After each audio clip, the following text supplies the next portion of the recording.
From Chicago's Can TV, a look at the week's events is reported in the newspapers, in the blogs and online, and on radio and TV. This is Chicago Newsroom. Well, hi there. Welcome to another edition of Chicago Newsroom. Right here on Can TV, I'm Ken Davis with another discussion about our city and the people who live in our city and the people who play baseball in our city up on the north side. Go Cubs, I guess we have to say, right? Yes, that's, of course, as of when we're sitting here right now. Who knows what's going to happen in the next few days when you might be seeing this. Anyway, a number of things have happened in Chicago over the last week, many of them significant, not the least of which is that we have a kind of a tentative agreement with the CTU and the teachers and the Chicago Public Schools, and we're going to see what the teachers say when they sit down and vote on that in the next few days. We have the same kind of thing going on over with the UNO charters, and we have a kind of a detection of some rising good fortune for the mayor of Chicago. We touched on that a little bit last week, and we'll see whether there is anything to that, if it's still holding out a week later. But, well, first of all, let me say we got Bill Ruthhart joining us today from Chicago Tribune, back again. Good to have you back again, Always good Bill. to be on, Ken. And you've written a lot about this stuff, so that's why we wanted to have you come back here and talk to us about it. And Lady Becky Vevea from WBEZ is here. Hi, Ken. Education reporter over there, and glad to have you back again, Thanks too. so much. I know you've been putting in a lot of hours covering all of this stuff that's been going on. But first, last night, now you, I'm sure, were watching the Cubs game, but I have my priorities in line, yeah. I, being the journalist that I am, took one on. I actually sat and watched the entire Clinton and Trump thing, and I was a little confused at some point at the beginning, and I must say, I just ascribed this to Donald being Donald, but this is what he said on TV last night. He said, if you look at what came out today on the clips, I was wondering what happened with my rally in Chicago and other rallies where we had such violence. She's the one, he said, pointing to Clinton, and Obama. They're the ones that caused the violence. They hired people, they paid them $1,500, and they're on tape saying, be violent, cause fights, do bad things. And then he said, when I saw what they did, which is a criminal act, by the way, where they're telling people to go out and start fist fights and start violence, in particular in Chicago, people were hurt and people could have been killed in that riot. And that was how it all started, and it's now on tape. It was started by her. And again, I just let that one roll off. It just sounded like so many other things he says. But then I realized that not, more than a few hours earlier, you had written about this in the Chicago Tribune. Mm-hmm. Well, there's this conservative undercover operation, Project Veritas, that has been doing some of these videos where they try to kind of infiltrate organizations. They did Planned Parenthood before, some of the other ones. So they had some series of videos. They did Acorn, didn't they? They did Acorn as well, too. Okay. So right, they so had a few videos that got released over the last couple of days in which they were with some of these, what I would almost call like kind of dark ops, Democratic political folks who do a lot of organizing around events. They caught this one guy, Colville, on camera in particular, talking a lot about, scripting, hiring these people and sending them out the script to say things, wear a Planned Parenthood t-shirt to a Trump rally, these kinds of things to get their supporters riled up, and at one point said even try to get them to punch you, Mm-hmm. And so there's some connections to Chicago in this, because you have Bob Kramer, who's a longtime Democratic operative in Chicago, who is kind of helping oversee some of these operations. And so, these undercover videos are also kind of difficult to know the total context. They're edited, they're spliced together. But clearly there was some discussion about trying to entice Trump supporters. At one point, a guy who was on contract for the DNC and working for Bob Kramer took credit for shutting down the Trump rally. Now that also might be a little extra beating of the chest afterward. Somebody who was there. There was an awful lot of UIC students who bought free tickets and sat together and did a lot of chanting. There also were some bad actors outside who were blocking cars. I was there, yeah. So there were some other people outside who were a little more aggressive, who were blocking cars of the Trump supporters, not letting them out of the parking garage, that kind of thing. Mm-hmm. So, who gets the credit? And of course, Trump's trying to tie Hillary and Obama this because Kramer's group was subcontracted to the DNC, and so he's trying to connect the dots in a very quick way for folks. There's $1,500 a payment somewhere there. Yeah, I don't know anything about that, but obviously, he's trying to tie them to that effort. I don't know how much traction ultimately it has, but the videos are certainly out there for folks to take a look at. My first thought about that was that I recall that there were lots and lots of people who just got in line and got tickets for it, right? Who were not obviously Trump supporters, and so there was a huge contingent in the room of people who were just kind of anti-Trump. Now that could be black ops, or it could just be social media, right? It could also just be people just getting on Twitter and saying, "Hey, let's go to this rally," and Yeah, I mean, it struck me as somebody who's been to a lot of these things. I think there's a difference between the people who kind of demonstrate for a living, that they're associated with the big unions and they show up to a lot of events. Those folks were definitely at the Trump rally outside. They were organized. They were making themselves known. Did they have the rat there? I don't know if there was a rat, but inside the arena, you had the stage out front. Yeah. All the Trump supporters are on the side and then the upper decks. Of course, they had the press and the little pen that they always do and tell you not to leave. Right. But in the back of the arena, as it filled up, you could see that there was a concerted effort by a ton of students, a very diverse group of students. They were all sitting by each other in the back sections of the arena. And when they started chanting together, and 20 or 30 minutes leading up to the thing, it became clear that there were a few thousand of them, that struck me more as a kind of an organic, students buying up these tickets that they got organized and knew that they were free. I think some of the people I've seen other places that might be more associated with, enticing, doing demonstrations and that kind of thing. I think that was more outside. At one point in the video, they also talk about the people they hire. They don't want them to go inside because then things are under the Secret Service's control. Oh, I see. Okay. And outside, they say, talk to these people while they're outside in line. And you see all these videos from various Trump events where people are engaging in back and forth while the Trump supporters are waiting to get in the arena. So I think that's where most of the organization happened. I don't know that alone would have been enough to shut the thing down. Yeah. I think the presence of so many anti-Trump folks inside, combined with what was going on outside, ultimately led to the decision. It was pretty electric. So I think what we can conclude from this is that if in the next 48 hours this story continues to just grow and grow and grow, and Hillary Clinton's numbers begin to drop, and in just 20 days she loses the election over this, it'll be just another thing they can blame on Chicago. I think the odds of that aren't that great. Okay. There's been so many crazy stories in this cycle. Yes, there have, come to think. Think about 8 years ago. It was like Reverend Wright. That was a big one for Obama. Yeah, I mean, that's like not much compared to what we've had coming out in this race. So it's hard for any one of these storylines to gain enough traction to really move poll numbers at this point, unless it's like Trump being caught on video. So you don't think in Team Hillary they're sitting around today sweating about this may be the biggest thing that's happened? I doubt it too. All right. Well, anyway, let's get down to stuff that matters to us here in Chicago, shall we? Becky. Yes. Hi, Becky. Hi, Ken.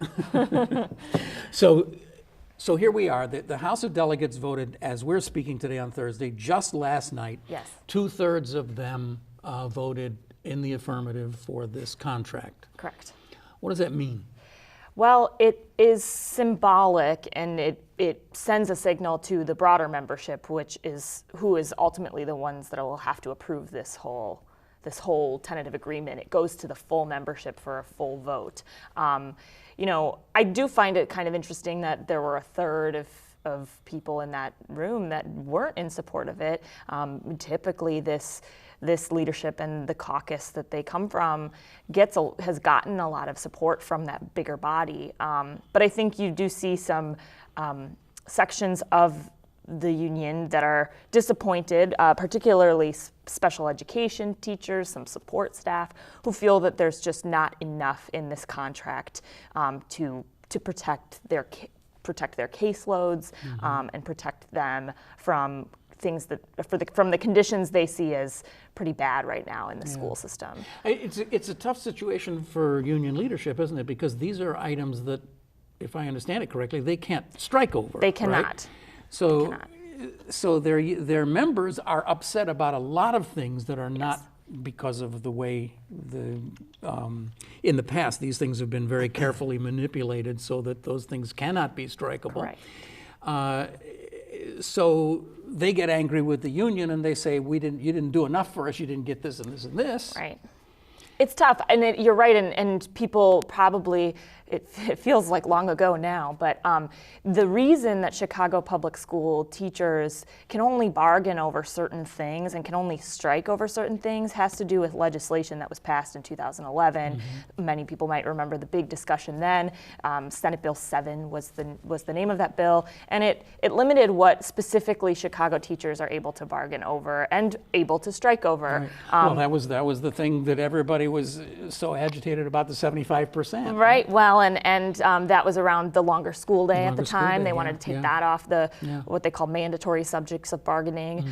Class sizes had been taken out of there, and that may have predated the 2011 legislation. But in any case, the fact that they actually got CPS to bargain, there is a piece of this contract that is about class size, and many see that as a kind of a big win. It's for early grades, K through 2. If you have a classroom over 32, I think it's 32 students, you get an aide. A teacher will get an aide in their classroom if they're in that situation, which is big and it's huge, and that will of course cost money. But we tried to take a look at, because of course the district and the union aren't really giving numbers right now, and the district's very mum about the costs or savings in this contract. I think they wanted to let the teachers' process play out, the voting of the delegates, and now next week the voting of the full membership.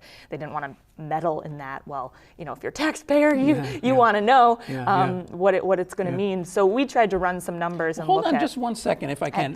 We costs. got a whole conversation to have here about the numbers and what they all mean, but let's just stick with the politics a little bit, because Bill, you've written about this too, and how, at least if you look at it from the surface, it looks like Mayor Emanuel just collapsed in the last couple of days. I mean, for a solid year, it's been, we want the teachers to pay their full pension, or at least most of their pension, and there were a number of these issues that just, we didn't really know much about what's going on in the negotiations, and then all of a sudden it just looks like, well, your newspaper editorialized that the mayor just basically caved on everything. Well, to be clear, I don't write for the editorial page. I understand. But, I'm just using it as a reference. We certainly have written that he gave up some ground here in the final days, and you go back to the last teacher strike. That was a loss politically for the mayor. We've pulled on this time and time again. Chicago inside with the Chicago Teachers Union 3-1 over the mayor when it comes to education. He knows that. He does plenty of pulling himself. So this is a guy who's trying to turn the corner on all these tough issues, paying for all these pensions that have been underfunded, raising a bunch of taxes to do that. He's got a whole host of issues with the police department under federal investigation. Last thing he needed was a teacher strike. And so, when it came down to the final 24 hours, the insistence of the mayor and Forrest Claypool, the CEO of CPS, for the better part of a year or two, that they were going to insist that the teachers pay their full 9% toward their pensions. That suddenly went away in the final hours. So did sweeping up the extra TIF surplus to help free up some funding. Another hardline issue for the mayor, where he said, we already have $32 million in the budget and surplus for CPS. I'm not going to that anymore. It's one-time money, which is debatable. So he gave ground on that as well. The class size thing is another one where they gave some ground.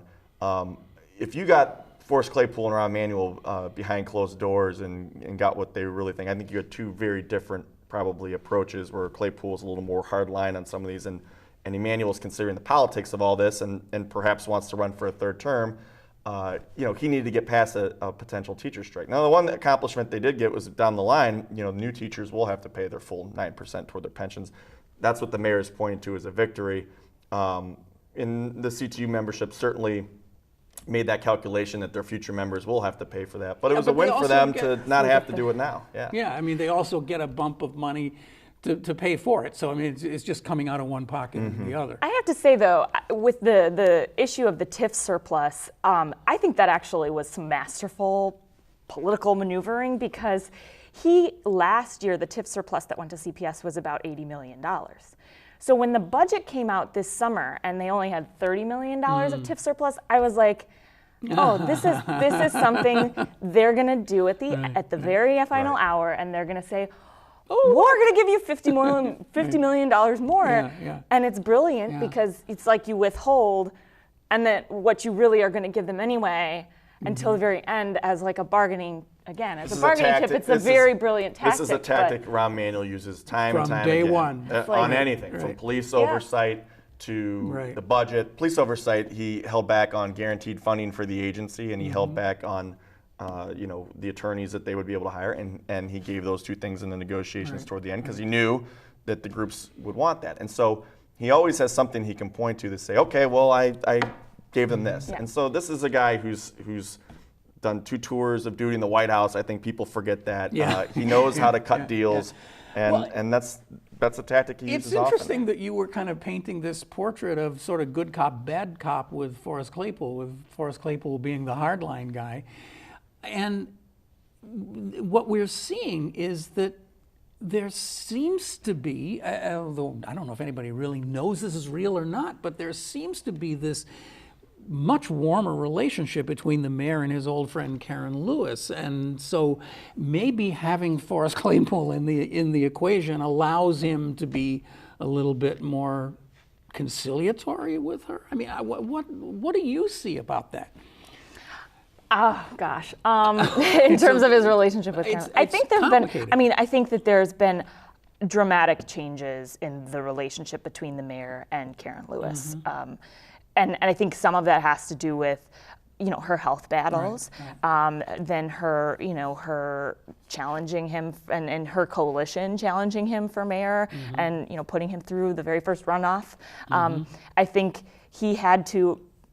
He did change his tune with her, and I think she's a very smart woman as well. And I think that she probably hit a point where the bulldog tactics she had weren't gonna be the route to win things for her members. And so their whole relationship really did morph in the last couple of years. And I think I do think some of that was probably strategy from the mayor, making a big to-do about the structural financial problems at the district, and Claypool being the one to do that and making all the noise in Springfield. You did see some common ground between CPS and CTU, and the mayor and Karen Lewis saying, yeah, we see that the reality for Chicago doesn't look good. And that was one thing they could agree on. And I think you even see in some of the gives that the teachers gave in this contract, almost kind of, you see Karen Lewis, giving an olive branch over to the mayor, being like, yeah, you've been dealt a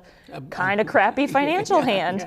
Here's what we can do to help you with that. I think, by the way, and I offer this to both of you, in about 5 or 6 or 7 or 8 years, there is going to be a great book to be written about this period, and just with those two, those 2 stars in the book.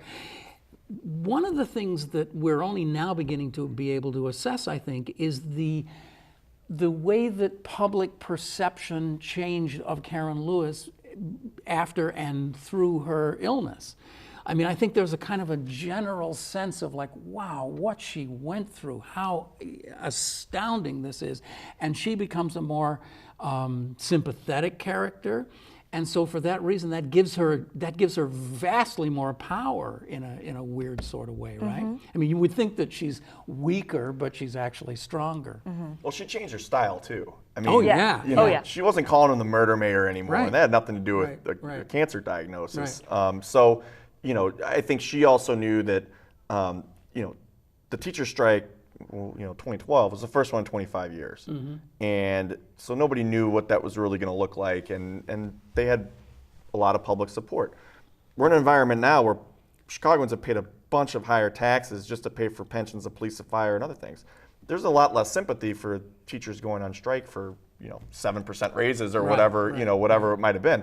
So, her going on TV and you know, dropping bombs on Emanuel to pay up wasn't going to play the same as it did last time. And I think she recognized that. So we actually have a whole bunch of pretty smart people here. I mean, it's easy to just be critical of them all, but as tacticians and politicians, they're all they're pretty much at the top of their game here, and there doesn't appear to be a weak player at the table. They're all kind of. Well, I think certainly Emanuel developed a respect for Lewis that he did not have when he was yelling at her in his office in 2011, saying "F you" and you know all the rest.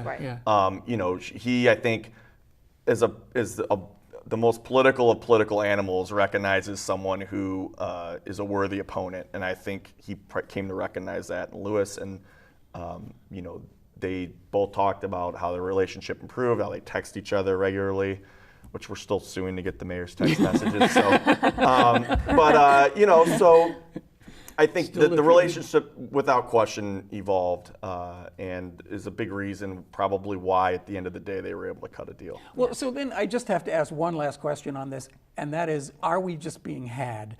Is it real? Is that new warmth, that rapprochement? Is it real, or is it just something that both their PR people have created for us to all gulp down? I mean, is there any evidence that they actually meet with one another? Have they ever been in the same room? Do they meet with each other? But here's the thing. I mean, what's real is in the eye of the beholder. Do people think that when the mayor put on that fuzzy sweater in the campaign and said, "I know I can do better, I'm sorry," did they really believe that or not? Right. That's up to every individual to determine, right? Yeah. Certainly, Rahm Emanuel knows how to survive politically and what it'll take, and he'll do whatever is necessary. And in this case, what was necessary was not to get in a toe-to-toe public back and forth with Karen Lewis. Yeah, one of the people that I follow pretty regularly is George Schmidt over at Substance News, and it's been interesting to see. George has been on the show here several times, and it seems to me that Substance was pretty critical of this deal, and then in the last 24 hours or 48 hours or so, they've kind of like backed off a little bit. So maybe they're seeing that this deal is the best that's going to be. I don't know. I don't want to put words in anybody's mouth here, but it's just been interesting to see that everybody seems to be pretty much falling in line at this point. Although, I'm sorry, I keep interrupting you. It's okay. Although, as you pointed out, and I think it's something that it's really critical for this conversation, 1 in 3 did not vote in favor of this contract yet last night. Well, and I think what I would say to that is I think that there are a lot of people. You know, you mentioned the taxes going up in the city and people talking about the state financial problems. I do think that there are a lot of people who have figured out and have made the calculation that, look, maybe this isn't the best deal. Maybe this isn't the deal we want to do. We really would want in a perfect world, but we have to take a deal that fits in the world we're living in. Now, people still, I think, will continue to argue that the world we're living in isn't the world they want to live in. You know, the arguments about TIF surplus and how they want that ordinance passed that would annually release money out of those coffers. And I think that they realize that that there are other routes to get those things fixed than a teacher's contract. And so I think there's a recognition by a lot of people in the membership and folks, you know, who write for Substance or whatever, that probably think, you know, let's take this because working yet another year without a contract, good things aren't going to come of that. Yeah. And frankly, some of the savings we see happening in this deal come from the fact that teachers went an entire year without a contract. And there were 4 rounds of layoffs, hundreds of teachers at a time, no cost of living increases, no raises for experience in education. And you know, that long term is gonna, you know, bend the cost. And so teachers have to decide, do we take this and have a contract, or do we take the risk of going a whole nother year in the scenario we went in last time, because that then leaves everything kind of even more so up to political wins. Can we talk for just a second about the UNO deal? I know that was a big deal too. I mean, the first it would have been the very first charter school teacher strike in the whole country. As far as everyone that I've talked to, the big unions, NEA, AFT, both said this would be the very first one they know of. The National Alliance of Public Charter Schools said they've never had a teacher strike at a charter school that they're aware of. So that would have been huge. Now, they reached a deal just after 3 a.m. Yesterday, and my days are all blurred because you were there the whole night. But they did come to an agreement. It's interesting. These are not CTU represented teachers. They're represented by the American Federation of Teachers, Local 4343, which is Chicago ACTS, the Association of Charter Teachers and Staff. And then within that SHI-ACTS group, there's a bunch of councils, and UNO is one of the councils. So those teachers get to negotiate basically directly with whatever charter school they work at. It's not like CTU where one contract governs them all. Right. But this one, would govern the 15 UNO schools, and people will remember that in 2013, around 2013, UNO, there was a big scandal with patronage hiring there, and UNO, the neighborhood organization, and UNO, the charter school network, have kind of split and splintered off. And around that time, teachers organized and unionized and got their first contract. This would have been their second contract. And they were really locked in a kind of bad, tense battle with the UNO Charter School Network, which they actually said they agreed to a tentative agreement, and they still need to find $1.5 million in their budget. And UNO Charter School Network gets a lot of their funding from CPS. Unless, they're going to have to talk with CPS a little bit too, like, hey, are we going to get any of that TIF surplus? Are we going to, is there any revenue options for us? Because they can't raise taxes. They're not a taxing body. But is there a bottom line on this thing with UNO? Did the teachers get a raise? I mean, it's really funny in the end. It's like, oh, good, there was no strike, but I don't know really what did they get? What the issue was. Yeah. Right. So again, we're not entirely sure the full costs of the contract. My understanding is that the United Educators at UNO, the UEU, will put out some figures later at the end of the week, they said, and their members will have to ratify this agreement. The tentative agreement, it sounds like they were able to get a cap on class size of 32 students.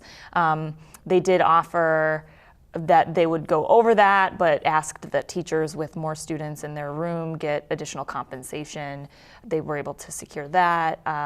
They did get 3% raises for their support staff, which was a big sticking point. The teachers didn't feel like, from the beginning, when I first started covering this disagreement, the teachers kept saying, salaries are okay, we're okay, but we're really concerned about our support staff, the clerks, the people who, special education aides.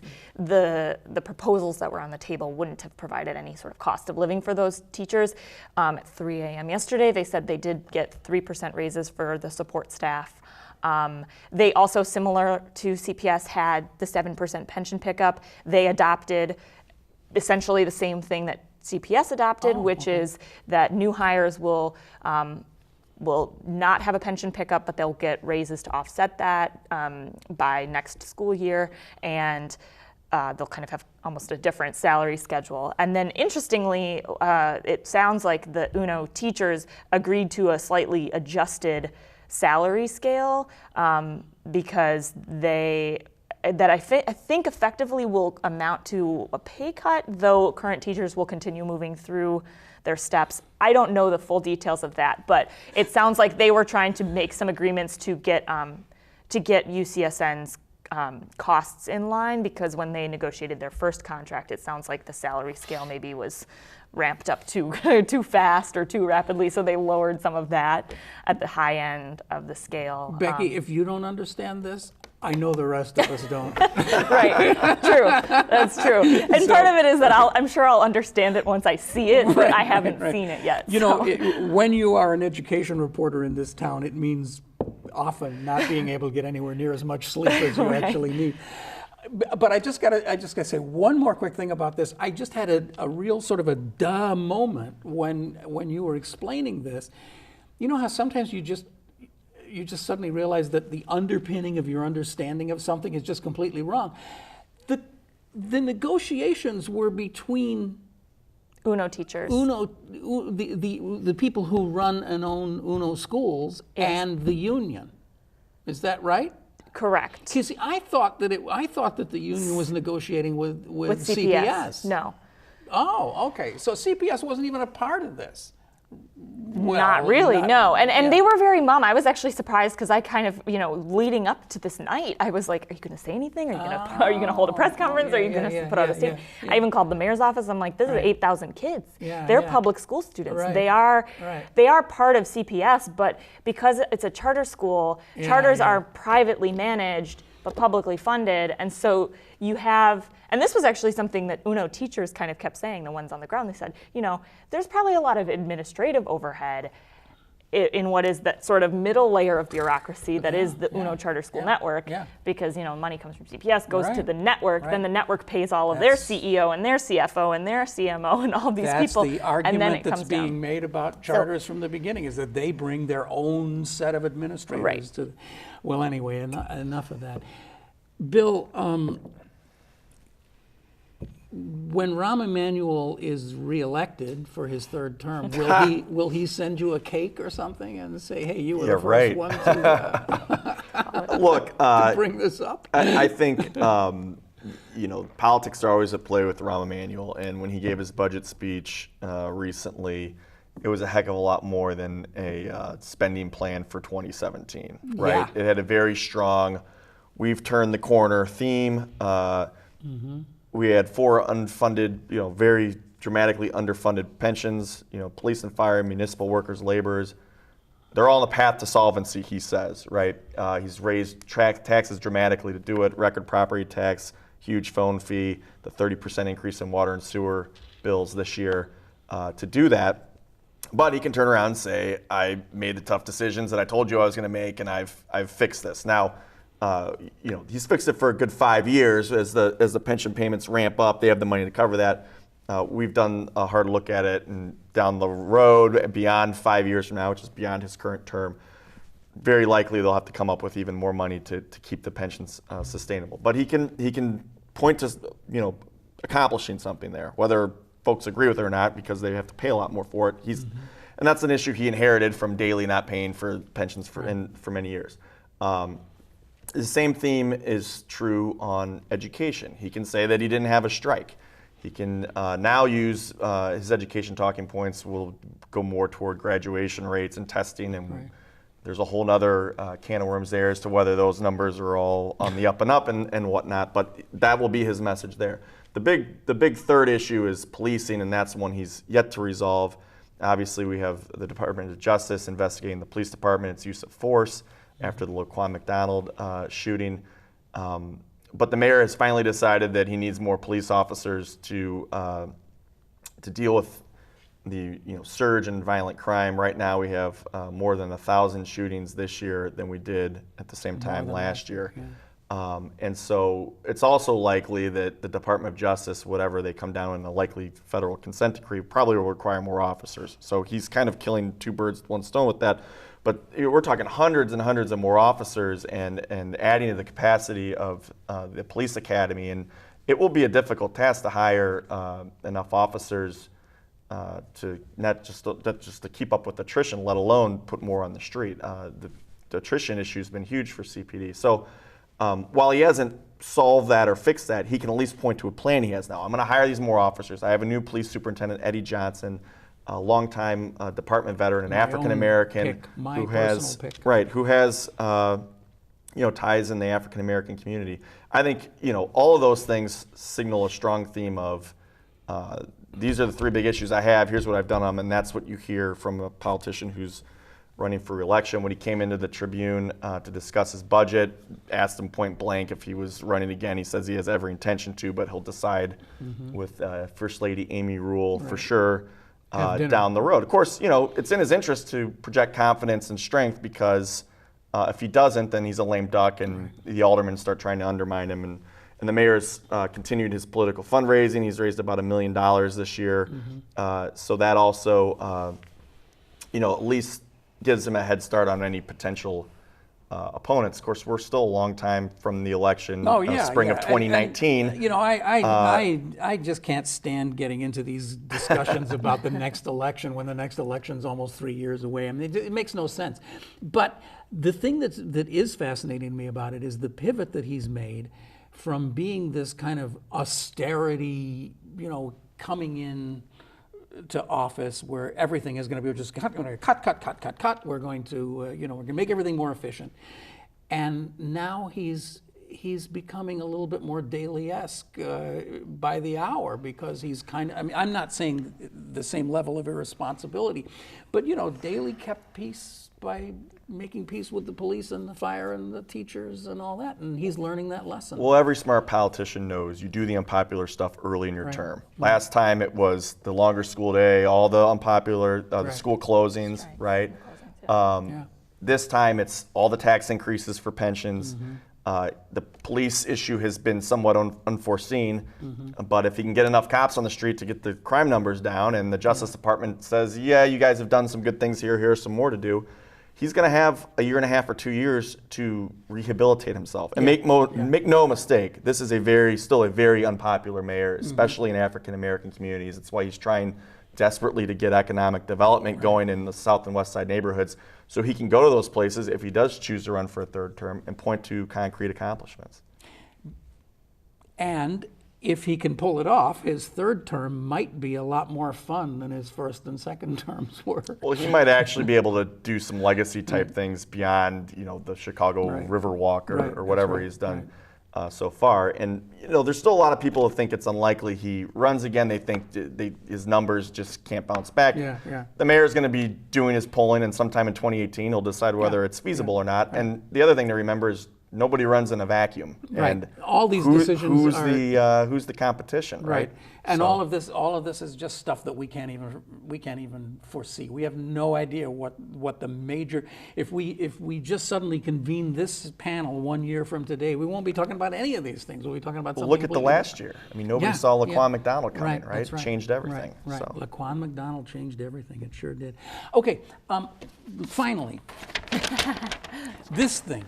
Yes. So, going back to the schools, I know we're just jumping all over the place, but we talked earlier in the show about what will this contract cost? And it's been interesting to me to see that there's been a huge range. I mean, there's like about a $700 million range in the estimates. Where there are the civic groups, and there are the media groups, and the unions themselves. Everybody's got their number. But you guys at BEZ sat down and you came up with this, which we're going to put up on the screen, I think, right now, that shows essentially that the additional cost is like about zero.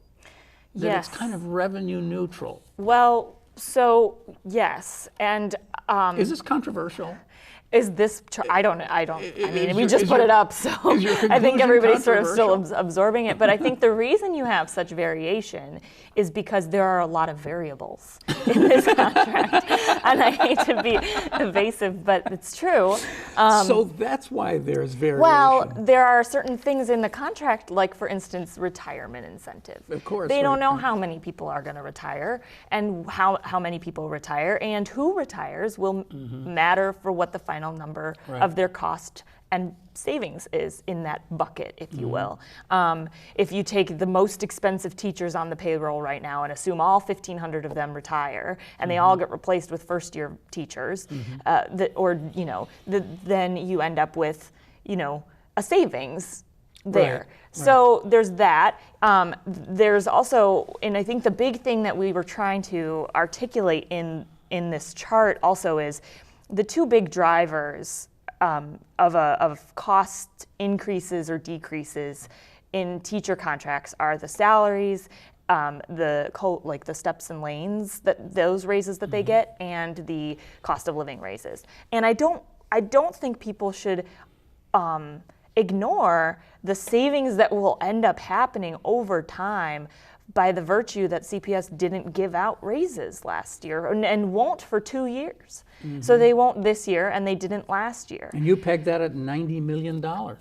Yeah, and then think about that compounded over time. And even though we will pay cost of living raises in 2017, 18, and 18, 19, you know, what you're talking about there is 2 years of a freeze, which then, you know, financial people will understand. So like it kind of bends this cost curve that is the personnel cost of an organization. And same with steps and lanes. They spent a whole year not paying those steps and lanes. They're now going to pay them retroactively.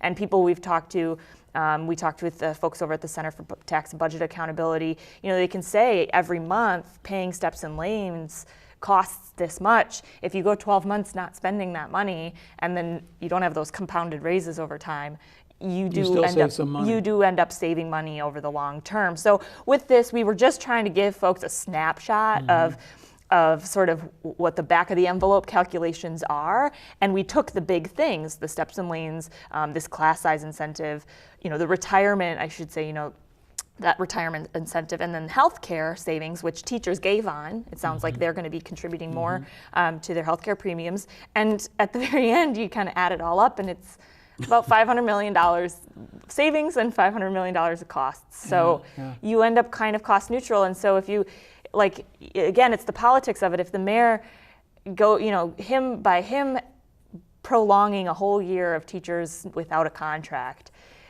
allows him to then, you know, give back some of that money in other areas, like class sizes. Right. You know, you save that money by not, you know, spending a whole year of not giving them raises and laying people off. You collect all that money into this little thing over here, and then you say, here, class sizes. Right. You can give things back in other areas. And one of the big talking points, you know, we talked about how he gave on the pension pickup, and he gave on the TIF surplus, and he gave on classroom guarantees. One of his big talking points afterwards, to try to kind of change the topic from that, is there's never been a teacher's contract, and I'd challenge you to find any union contract ever in Chicago where there's been back-to-back years of pay freezes. And so that will be his selling point on that. And tough fiscal times, I got them to agree to 2 years of no pay raises.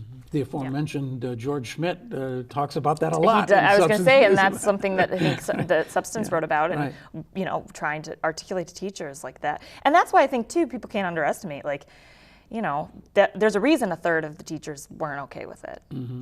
Right. You know, they kind of could see that maybe wasn't, you know, the best But you know, deal. the other thing about this that I think this exposes, that's just kind of below the surface, is the fact that this school system is just shrinking. It's just kind of like withering away. So the other variable in here is that, and we assumed flat enrollment here, but as we know, in the last 5 years, 6 years, we've been losing consistently thousands of kids every year. And the other thing that will certainly save you money is if you have fewer staff. And the contract does allow for economic layoffs, and it does allow after 2018 closings of certain schools that are unsustainable, if you will. We've done a lot of reporting about high schools and the low enrollment at many of our neighborhood high schools, and how some of them can't even provide the graduation requirements necessary for students because there's just so little enrollment. If you only have 13 freshmen, you can barely afford to buy one teacher. So that is something that I think that the district calculated or has calculated in their heads as, you know, we've got a pretty cost neutral contract and we will probably inevitably save some money as enrollment declines. Now, as enrollment declines, you get less money from the state. So that is kind of a grim picture too, depending on how and also you're there's looking at this talk about grim. There's this kind of this grim incentive, right? For I don't remember the numbers, but they have to get a certain number of teachers to sign up, and the retirement incentive. Yeah, you have to have at least 1,500 to sign up, and at least 700 support staff, I believe. And if they don't hit those numbers, then the whole program, then they don't offer the bonus, basically. But if it does, then 1,500, and I guess by definition, these would be older, experienced teachers, right? They just go poof, they just disappear out of the system. Right. And the other big unknown is if they end up replacing those teachers. Right. So we've calculated that they will tentatively replace every single one of them, but they may not. They may just use that as sort of their attrition. Right. And even if they do, their benefits and their salaries will be dramatically less. Right. And I mean, I don't know that there's been scholarly study done on this, but when a mature system like the Chicago public school system starts really dispensing with its oldest and its most experienced teachers, is that a good thing or a bad thing? I'm not even talking about financially, but just socially. I mean, does it matter? It would seem like it does. Well, I think it's going to depend. Schools, people don't realize that schools, each individual building is its own little ecosystem. Yeah. And one little thing in that ecosystem being taken out or added can throw the whole thing off. Yeah, and that's a very good point. And so if you do have in Chicago, you do have buildings with more veteran teachers, and you have buildings with mostly younger teachers. Mm-hmm. You also have buildings with a mix. And, if you were to take like a much smaller place, I grew up in a rural place in Wisconsin, and I know the year after the legislation passed there where they got rid of collective bargaining, we had a lot of teacher retirements, and I remember people talking when I went home, how different it felt in those buildings, because you just had this mass exodus of veteran teachers and teachers who had been there, spent their whole careers, 20, 25 years there, teachers I remembered having and loved, and that certainly does something to a system. Now, with a school system of 660 schools, 1,500 of the most veteran teachers retiring from all over probably won't have a huge, impact on culture. But, say 10 of them leave a single building, that's going to have an impact. So if it's your building where a bunch of people retire, you might feel that. Your kid might notice that. My sense of it is that there's again, it's a kind of a sliding scale. If you've got a building with a lot of 60 to 65-year-old teachers who are kind of at the end of the line and they're getting a little tired and all they're doing is counting down the days till they retire, well then, for God's sake, give them the money, get them out of there now. But it's those kind of veterans that are in their 50s, I guess, who are they still got the energy, they still got the burn, but they're starting to cost money. Yeah. And they're the people that, isn't it they go to the suburbs. Right, yeah, that's a good point, yeah. There's that happens as well. That's true in every business now, is that there are just more people than there are needs for people, so. Well, it's the question of, the baby boomer generation of how long are you going to stay in work? When are you people going to get out? And I do think attrition is going to be an issue across the city. The police department, they're expecting, I think CPD downplays some of this, but there's going to be a lot of retirements in the coming years. You have a lot. You just drive around the city, you see a lot of veteran officers, who are nearing that age. I think departments across City Hall. Right. I think when you have such a large generation like the baby boomers nearing that age with pensions and ready to retire, I think it's an issue that's going to crop up over the next decade for sure. Well, we, of course, baby boomers always were the biggest mouse in the snake, and we're kind of getting digested now. There's not that much of us left to be eaten up by the snake. So.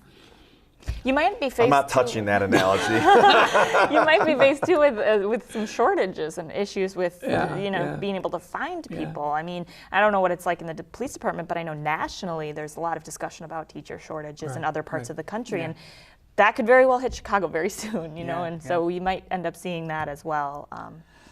Okay, well. The thing is, we're not like a growing district that's, got to find teachers tomorrow because we have too many kids at our front door. We're not in that situation. How'd this end up in another one of these generation things? I don't know. You young people. You're always attacking us and all we've done for you. All right, you've been watching Chicago Newsroom. It's a presentation of CAN TV, and we're very proud of the fact that it is. And I'm really glad that we had both of you here today. This was a really cool conversation. I'm glad have you here. Thank you. Becky, hope you'll come back again next time you Will do do. some more of your research. Becky Vevea is with WBEZ, and we have nothing but respect for the kind of education reporting that you guys have been doing for years over there. And also the Chicago Tribune, the august Chicago Tribune. You guys also always obviously do lots of good work. Bill Ruthhart joining us again today, and we'll see you again sometime soon, okay? All right. All right, thanks. As we said, we'll be back again next week, and you can watch the show anytime you want by going to this address where you can see old shows, or you can see the longer versions of shows, or just anything your heart desires. It's right there, just waiting for you, just beckoning you at all times. See you next week with another show right here on CAN TV. I'm Ken Davis. Thanks. Bye.